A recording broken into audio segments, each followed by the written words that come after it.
What's up mga tropa? Welcome na naman sa bagong unboxing video.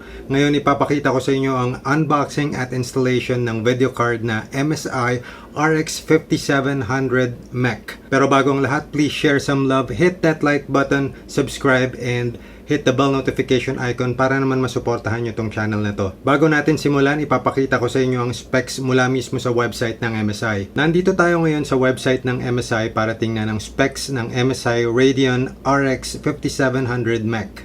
Meron din sa baba kung gusto nyo i-review ng mas detalyado ang information na ito. Punta naman tayo sa specs para makita natin ang details ng video card na ito. Alright, ang model name ng video card na ito ay Radeon Rx5700 Mech. So, meron siyang interface na PCI Express 4.0, cores na 2,304 units, base clock 1,465 MHz. Ang base clock ay ang pinakamababang GPU clock speed. Ang boost clock naman ay ang pinakamataas na speed na pwedeng ma-obtain mula sa normal speed. So, it's 1,725 MHz. At ang game clock na 1,625, ito yung actual performance ng speed ng GPU while gaming mula sa base clock. Merong tatlong DisplayPort output na version 1.4 at isang HDMI 2.0 port.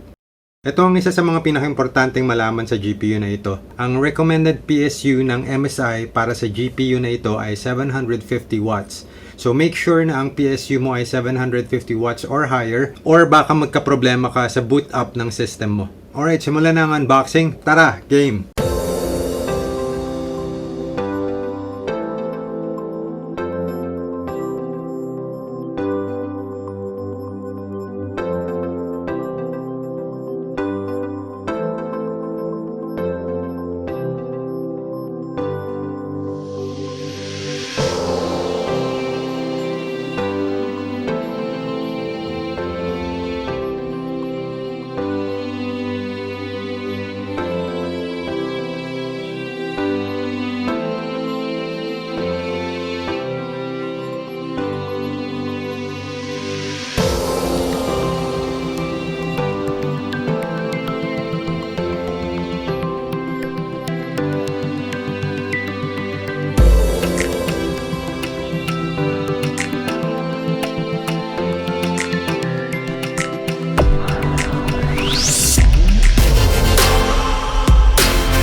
Sana nagustuhan nyo tong video na ito. Kung meron kayong mga katanungan, please don't hesitate to leave a comment.